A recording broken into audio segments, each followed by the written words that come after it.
हमें दो वेरिएबल्स की ज़रूरत पड़ेगी। ओके, दो वेरिएबल्स हमने ले लिए। इन दो वेरिएबल्स को यूज़र के से इनपुट लेते हैं। आप दोनों तरीके कर सकते हो, करके देख सकते हो। जैसे x इक्वल्स टू 5 ले लिया मैंने और y इक्वल्स टू 8 ले लिया। यहाँ पे मैं सीधा प्रिंट एफ में ऐड करा सकता हूँ the addition of two integer is percent D, और वो परसेंट डी है क्या, x प्लस वाई। मैं इसको रन करा सकता हूँ F9 F10। The addition of two integer is 13 directly. और अगर आप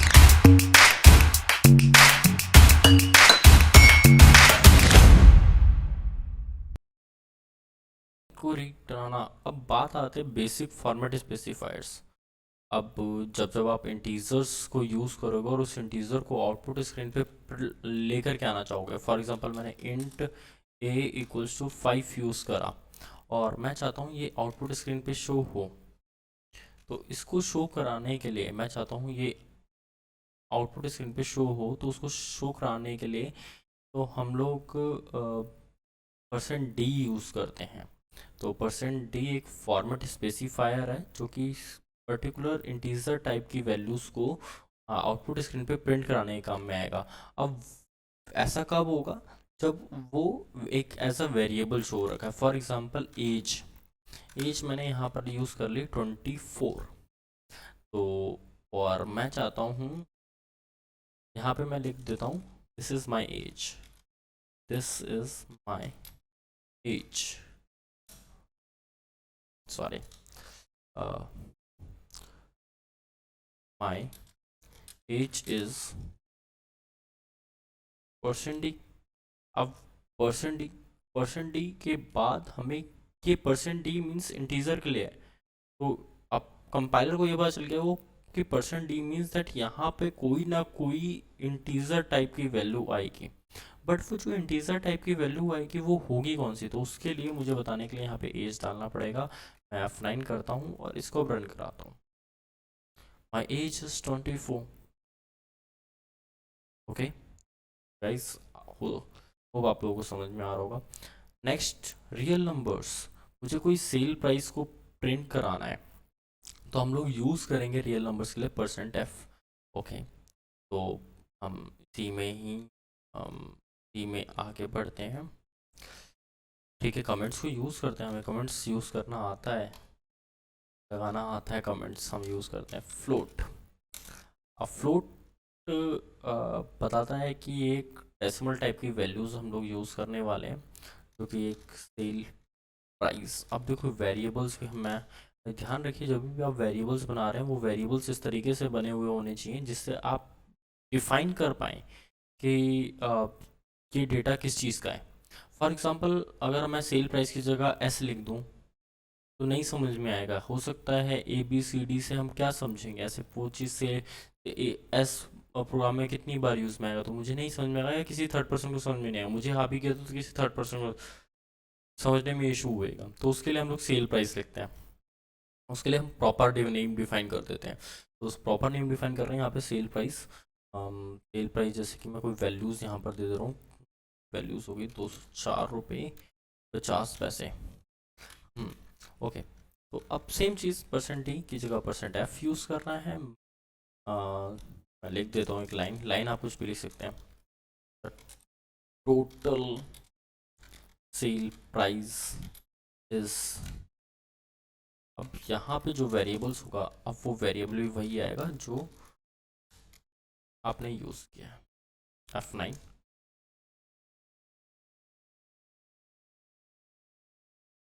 ओके, मैंने यहाँ पे सेमी कॉलन नहीं लगाया, ठीक है, अब ठीक है। 204.5 सिंपल, टोटल प्राइस हमारा इसलिए प्रिंट हो गया, सेल प्राइस हमारा। तो यहाँ कोई इशू नहीं है, इजीली आप समझ पा रहे होंगे इन चीज़ों को। अब बात कर लेते हैं करेक्टर्स की। सी आपको होप आप लोगों को रियल नंबर समझ में आया होगा जिसके अंदर हमने परसेंट एफ को यूज़ किया। करेक्टर्स की बात कर लेते हैं। अगर आपको करेक्टर्स को प्रिंट कराना है तो तो भी मैं कमेंट बनाता हूँ। और करेक्टर्स को प्रिंट कराने के लिए CHAR लिखते हैं हम, सिंपल CHAR। CHAR में हम, मैं एक CH के करेक्टर से ले लेता हूँ और उस करेक्टर में S को प्रिंट कराता हूँ। ओके, तो इस बार हम लिखेंगे this is my first character.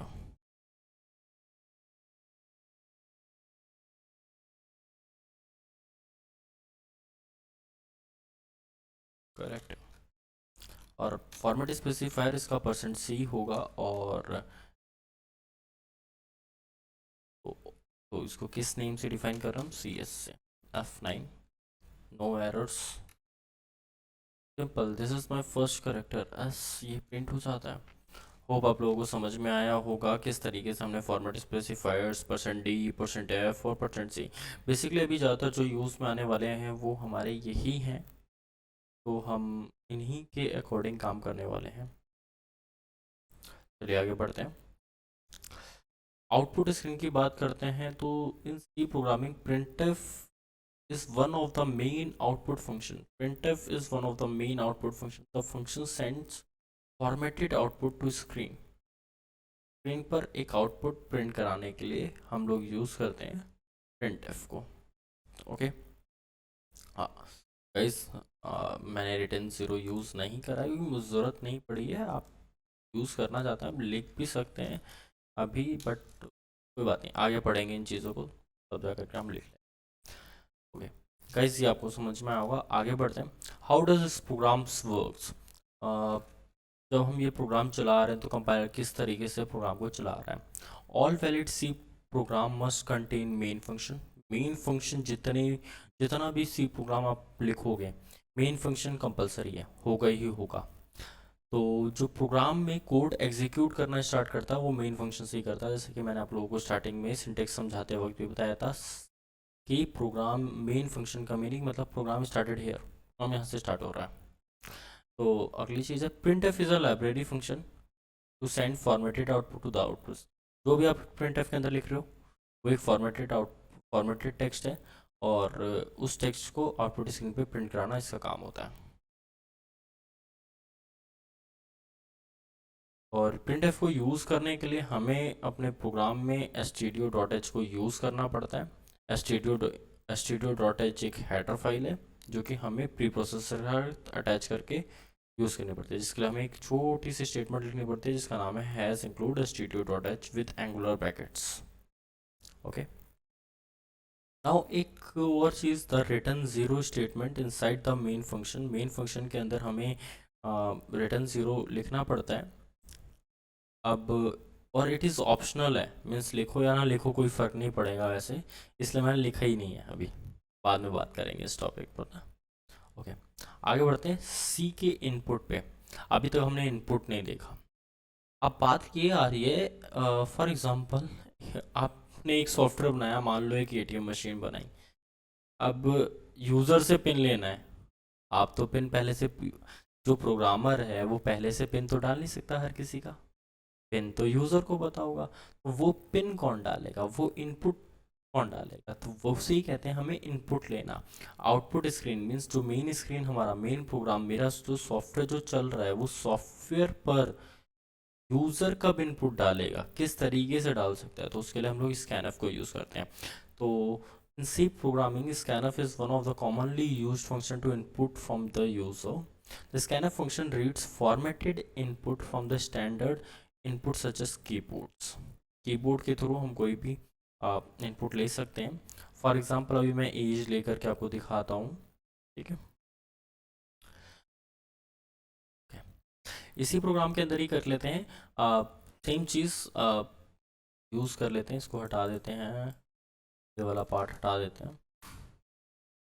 Okay, यहीं पे एज की ही बात कर लेते हैं। इंट एज जो है मैंने डिफाइन कर दी, बट इसकी वैल्यूज़ यहाँ पर नहीं थी। मैं चाहता हूँ कि जब आउटपुट स्क्रीन चलती है, आउटपुट स्क्रीन का पेज आता है हमारे सामने, तो उस वक्त एज हमसे पूछी जाए कि एंटर योर एज। जब मैं वो एज डाल दूंगा तो printf में लिखा हुआ है योर एज इज %d और वो %d हमारा एज होगा। और printf में मैं लिख दे रहा हूँ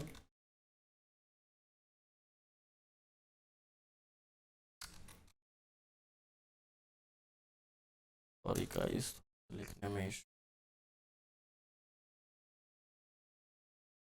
printf में लिख रहा हूँ enter your age \n use कर रहे हैं हम ताकि नेक्स्ट लाइन में लिखे हुए नेक्स्ट लाइन में हम एज का इनपुट ले सकें। स्कैनफ यूज़ करेंगे।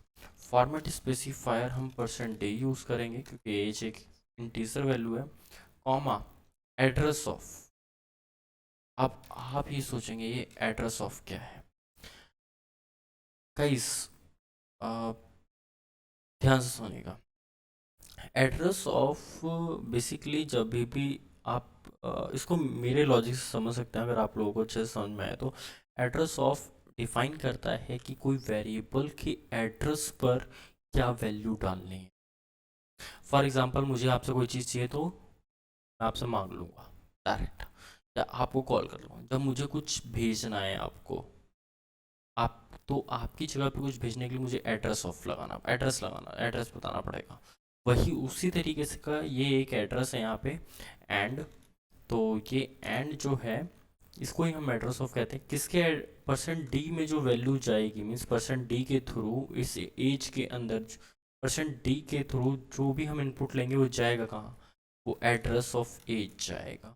बस आपको इतना समझना है, ठीक है। जब हम प्रिंट कराते हैं तो हम एड्रेस से वो चीज़ लेने की ज़रूरत नहीं है क्योंकि हमें पता है एज के पास ये चीज़ है, डायरेक्ट एज पे कॉल करा लो। ओके चलते हैं आगे। होप आप लोगों को समझ में आया होगा।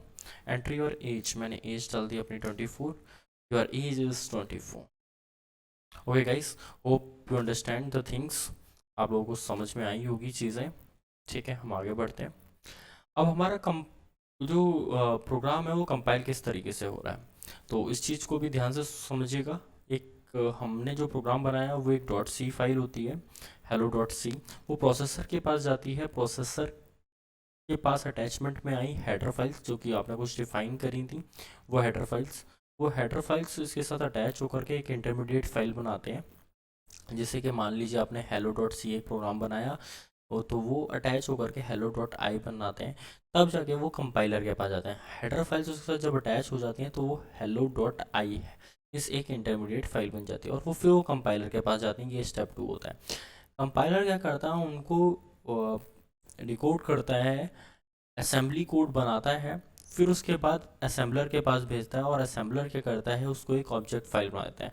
ऑब्जेक्ट फाइल क्यों बनाता है, क्योंकि जो कंपाइलर है, जो कि हमारे कंप्यूटर के अंदर जो कुछ भी काम हो रहा है वो सारी की सारी चीज़ें बाइनरी फॉर्मेट में, तो .obj जो है वो ऑब्जेक्ट फाइल बाइनरी फॉर्मेट में उस चीज़ को कन्वर्ट करती है। और फिर रोल आता है लिंकर का। लिंकर क्या करता है, लाइब्रेरी फाइल्स एक तरफ रखी हुई होती हैं, वो लिंकर उसके साथ ऑब्जेक्ट फाइल के साथ अटैच करता है और उसको कन्वर्ट कर देता है hello.exe फाइल में। तो ये अगर आप विंडोज़ यूज़ कर रहे हैं तो आपकी जो फाइलें बनेंगी hello.exe ही बनेंगी।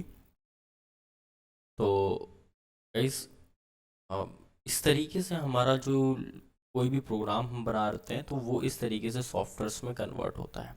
ये एक पूरा प्रोसेस है, इस प्रोसेस के थ्रू ही।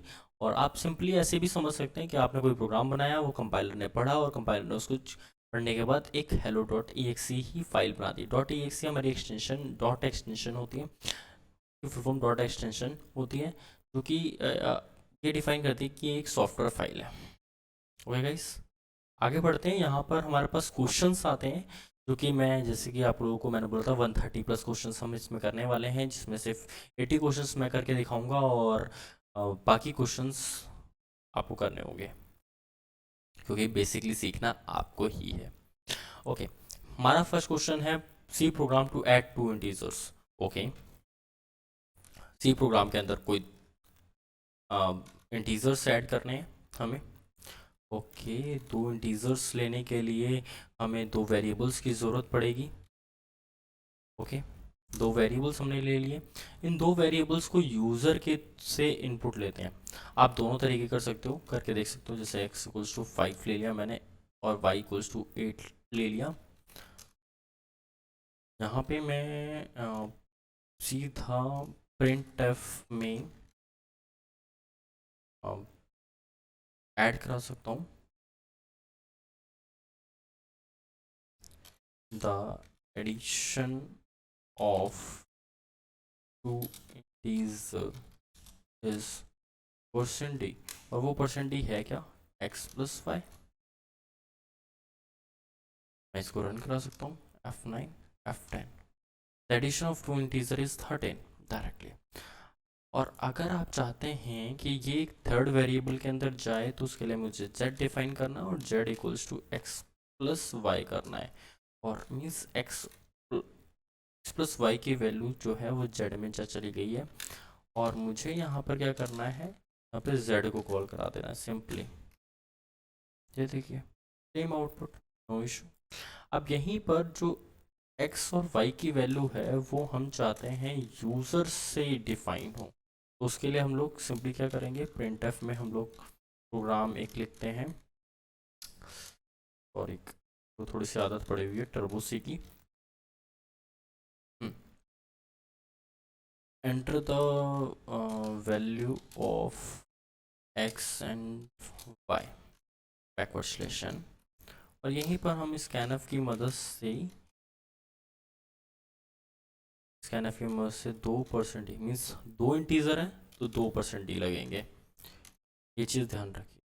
और किसके एड्रेस पे जाएगा, पहला एड्रेस ऑफ x पे जाएगा, अगला एड्रेस ऑफ y पे जाएगा। ठीक है, F9 कोई एरर नहीं, F10 enter the value of x and y। 45 मैंने x की ले ली और 78 मैंने y की वैल्यू ले ली। The addition of two integer is 123। Okay guys, hope आप लोगों को समझ में आया होगा। प्रोग्राम हमारा इजी था। The addition of two integers. Okay, program to multiply two floating point numbers. Floating, अब क्वेश्चन हमारा ये है, प्रोग्राम टू मल्टीप्लाई मल्टीप्लाई करना है दो फ्लोटिंग नंबर्स को।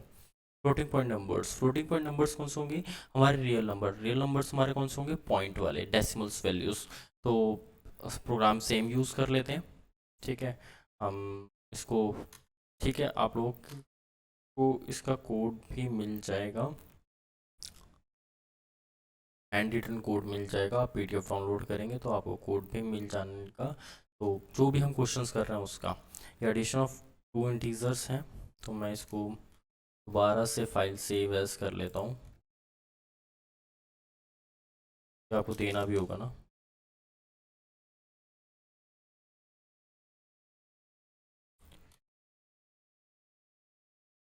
ठीक है, एक न्यू फाइल ले लेते हैं और कुछ चीज़ें तो कॉपी पेस्ट ही कर लेते हैं यहाँ से।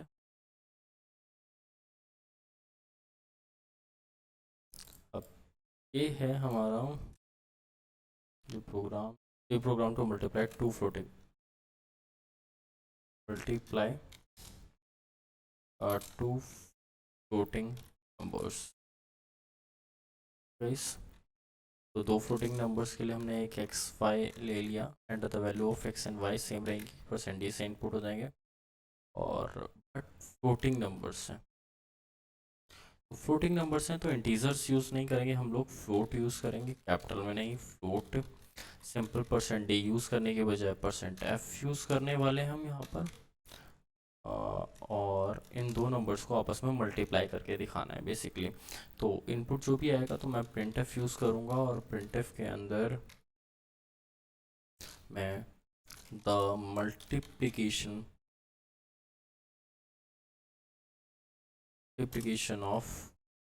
Multiplication of two floating number is percent F. अब वो परसेंट एफ बेसिकली क्या होगा, x multiply five. Okay, F9 इसको मल्टीप्लाई कर देते हैं, apply floating numbers, floating numbers, F9 कोई इशू नहीं, F10 मैं value 45.7 and 32.5. The multiplication of 45.7 and 32.5 is 1485.25. अगर आप इसको कैलकुलेटर के थ्रू भी करना चाहेंगे तो हम कैलकुलेटर ऑन कर देते हैं, साथ में करके देख लेते हैं क्या ये तो सही आ रहा है कि नहीं। हाँ, यस, आंसर सही है, बिल्कुल कोई इशू नहीं है। गाइस होप आप लोगों को समझ में आया होगा। आप लोगों के लिए प्रैक्टिस के लिए भी क्वेश्चन है। फर्स्ट क्वेश्चन है C program to find parameter of rectangle. Rectangle का पैरामीटर फाइंड करना है, ठीक है। लेंथ और ब्रेथ प्री डिफाइंड होंगी, आप यूजर डिफाइंड होंगी लेंथ और ब्रेथ, ठीक है। दोनों तरीके से प्रोग्राम करना, और प्रोग्राम करने के बाद कमेंट में वो प्रोग्राम जरूर लिख करके भेजना। Same area of a rectangle का भी प्रोग्राम आपको करना है। इसके अंदर भी दोनों तरीके से करना है कि जो साइज होगा, लेंथ और ब्रेथ जो होगी वो प्री डिफाइंड भी होगी और यूज़र डिफाइंड भी कर सकते हैं। तो इस दोनों तरीके से आपको ये प्रोग्राम कंप्लीट करना है।